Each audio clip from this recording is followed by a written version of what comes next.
I remember one of the most well-known poems of you was Telephone Conversation that you wrote when you were studying in Great Britain. And in your memoirs, your last ones, you write how people would not come and sit next to you on a bus because you were black. In that poem, you recall how a landlady was refusing an apartment because the one who was calling was black, and there's a very funny but also very painful conversation. Some call the migrant the new black of today. When you talk about today, think about Black Lives Matter, but also the Syrian refugee crisis. I mean, it's been 50 years that you've wrote Telephone Conversations. It's been 15 years you talked about race. Has anything changed, in your opinion? You know, in addition, in one of the early anthologies, it's not usually cited, I actually wrote a poem, actually had a poem published about the same time as the telephone conversation. There were two. One was The Immigrant, and the other Immigrant, a long poem. It's not very often exhumed. And I was very conscious of racism, of course, both subjectively and as an objective fact. I mean, we were living at the time as a student. This was the height of apartheid, and we knew that the basis of apartheid was racism, nothing else, otherness taken to the extreme. And the issue of feeling, the experience of feeling different for the first time in one's life, when I went to, when I went to England as a student, was something quite, quite monumental inside, on the inside.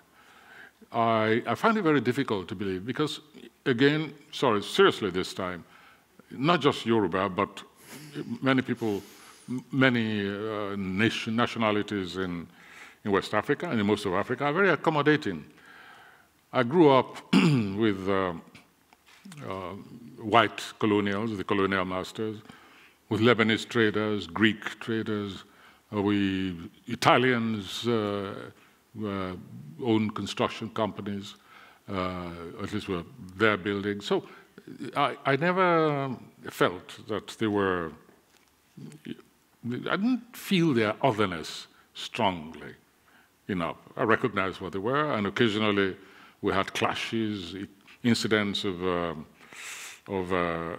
race discrimination, you know, and they were put to rest very quickly. So now being thrust for the first time in a white society, and to have to accept the fact that others saw me and reacted to me with a kind of tolerance, condescension, bombarded with stupid questions, you know, ignorant questions, and then actually encountering, I have to tell you this, for instance, and I say this only because I would read something like African smell, you know, etc., dirty and so on. And I found it, at least the British, they stank, you know, they really stank. And I found that there was a distinctive smell, difference of smell between what I was used to with human beings and the British. Yeah, you describe how both you think that the other one stinks. How do I describe it? Well, yes. No, I just knew it was a bad smell. It took some getting used to. How did you react? You were young, you were brash. Nigerians are sometimes have the reputation of being... Well, I can imagine that racism made lots of Africans aggressive, very aggressive.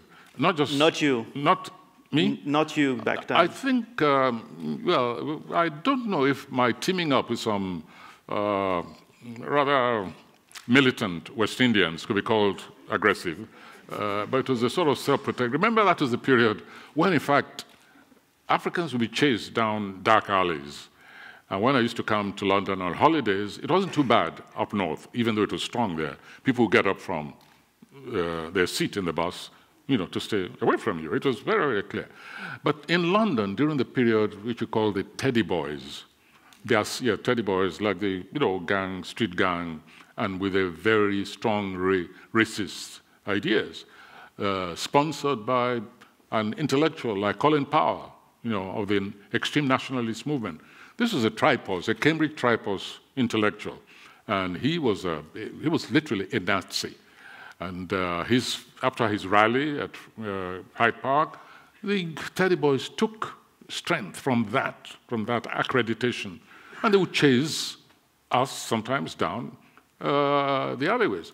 And the West Indians were some of the most aggressive. They didn't take. You see, we thought we were princes, West Africa. We were exotic. But when the West Indians came, they came as labor, after the war. They came as labor. And they were not going to take any nonsense from anyone, and they resisted. And I found it was better to be with them. Now, even my fellow Nigerians, so we had running battles in the streets of Notting Hill during that period. So you can understand that kind of aggression as being a response. Mm-hmm. But I loved the West Indians at the time, especially the Jamaicans. The Trinidadians, they were so British. If somebody attacked them, they would say, come in for a cup of tea, and let's talk it over. Not the Jamaicans.